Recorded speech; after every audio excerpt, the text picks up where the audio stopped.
Chamber Chat. I am John Terr, President and CEO of the Boulder Chamber, and we have a special guest today, my good friend Bettina Swigger, who is Bettina.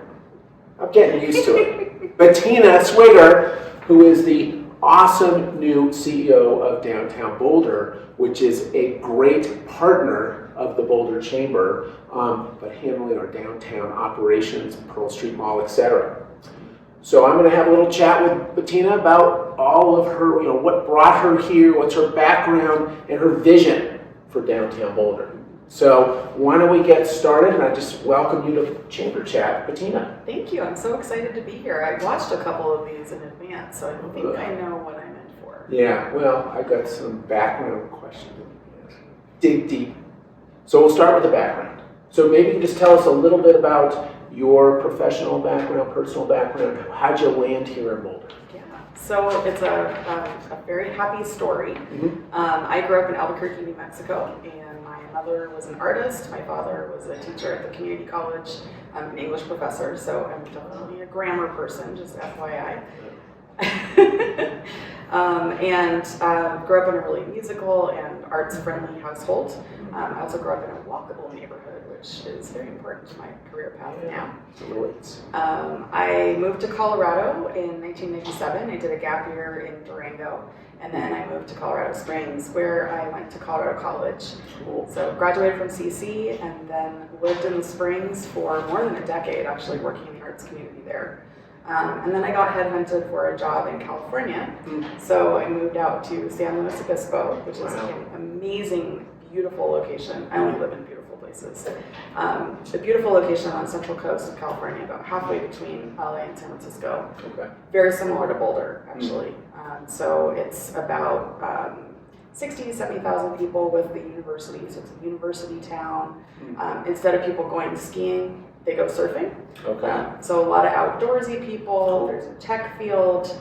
And I got headhunted for a job in the arts, but after about 8 years running a classical music festival there called Festival Mosaic, I actually came to Boulder on a chamber trip with the San Luis Obispo Chamber. Oh my God, that's right, I forgot about that. In 2017, which is where I first met you. Wow. And we came here to the building, the chamber building, and we stayed at the Boulderado. Cool. And the CEO of Downtown San Luis Obispo, was also on that trip at the time. And after some very, very professional, highly competitive karaoke singing at license number 1. Very good. The CEO of Downtown SLO said to me that he was interested in pursuing a different career. And he and I were friends and had talked about leadership and the community and such. And I thought to myself, I would be really interested in downtown work. And so about a month and a half later, I was interviewing for the job of the CEO of Downtown SLO. Wow. And I had that job for 5 years. And then Chip, our outgoing CEO, who you have had on this chat before, he reached out to me and he said, hey, what would you think about applying to be the CEO of Downtown Boulder? And I thought back to that original conversation at license number 1 and thought, well, this is where my downtown journey all began. So it makes sense. I got here at the very end of November, and so I've been here just about 4 months now. Cool. Well, let me just, so you mentioned that you'd been here doing karaoke, and you met me, so now I understand why you would want to move here. That's right. It's pretty much all your credit. I got it. Yeah. Okay, but there might have been other reasons. So just when you heard about the opportunity, what attracted you to this position in Boulder? Sure. Well, I mean, living in Colorado as long as I had, I'd always had Boulder as kind of like the premier Colorado city. Denver's great, but Boulder is better. And I had a really good friend who went to CC with me, who went to grad school at CU, went through physics department, did a postdoc here, and I would frequently come up here, visit him and his fiance, and we would go to shows. We would go to shows at the Fox, the Boulder Theater. We would have brunch and go hiking on the trails. So I was familiar with sort of the lifestyle, and I really I love the fact that Boulder has this like outdoorsy kind of crunchy granola feel, but it also has a lot of people who are really driven. And I like to think that I'm also that way. I have an artsy kind of like chill sensibility, but I also want to get things done. I've noticed that. You're an action-oriented person. I am, and I really, I loved being in California. Obviously, I lived there for a long time, but I think I had kind of come to a place where I was ready for the next step. And I was eager to come back to Colorado, but not move backwards, right? So it would have been a possibility probably to go and find a job in Colorado Springs, and I still know a lot of people in that community. Go Colorado Springs, go Tigers. But I really wanted to be in a new place and have that adventure, and so that's what I'm doing.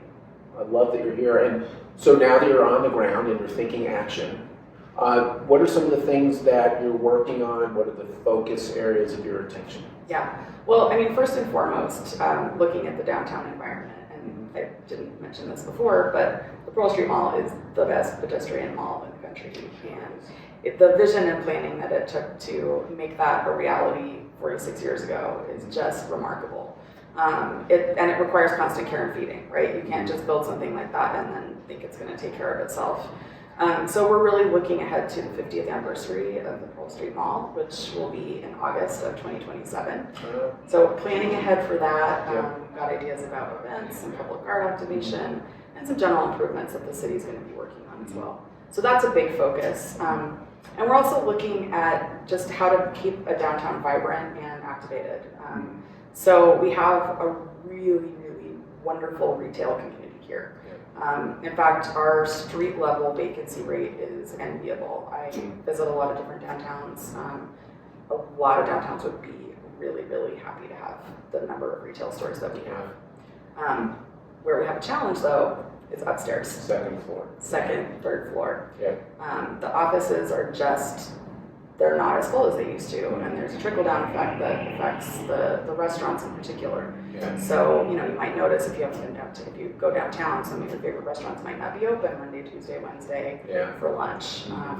And that makes it hard to keep a business open and thriving, because if you don't have the continuity, you can't get the hours you need to build up a team that then is providing the service. And so all of it's connected. And there's also some concerns about public safety that I've been hearing a lot. I still feel very safe downtown.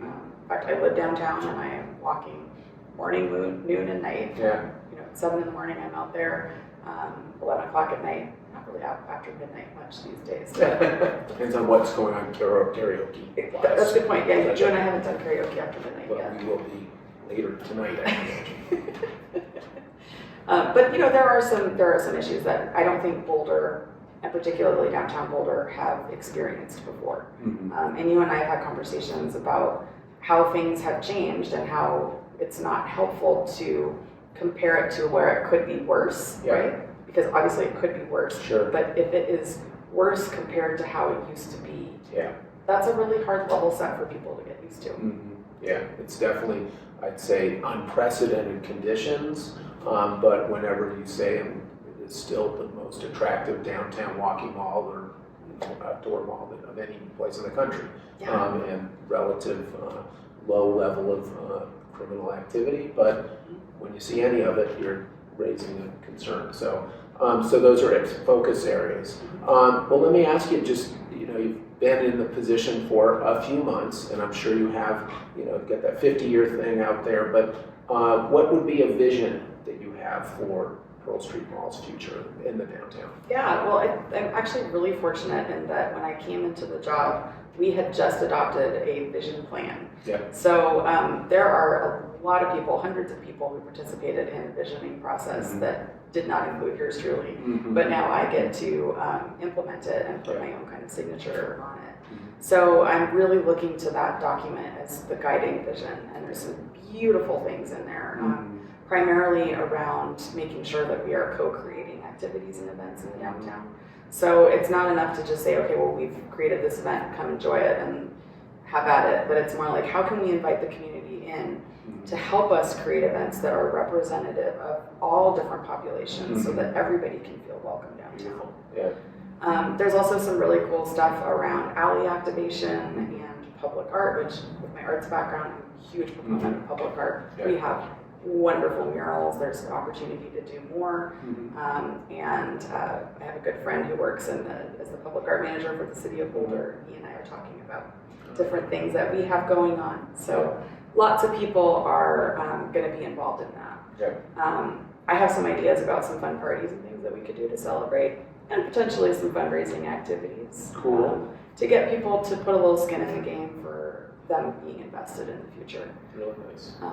The other thing that I've been thinking about a lot, and this hasn't quite gelled yet, but it's like in the process of gelling, is the idea of maybe doing something different for the strategy for these second and third stories. Yeah. It's easy to talk about adaptive reuse, and it would be amazing if we could transform some of these open office spaces into housing. Sure.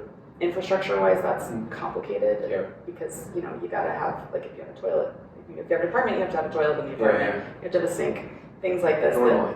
I think it's generally a good idea. It's a convenience. I recently moved. I will tell you, all of the apartments that I wanted to move into had a sink and a toilet. That's perfect.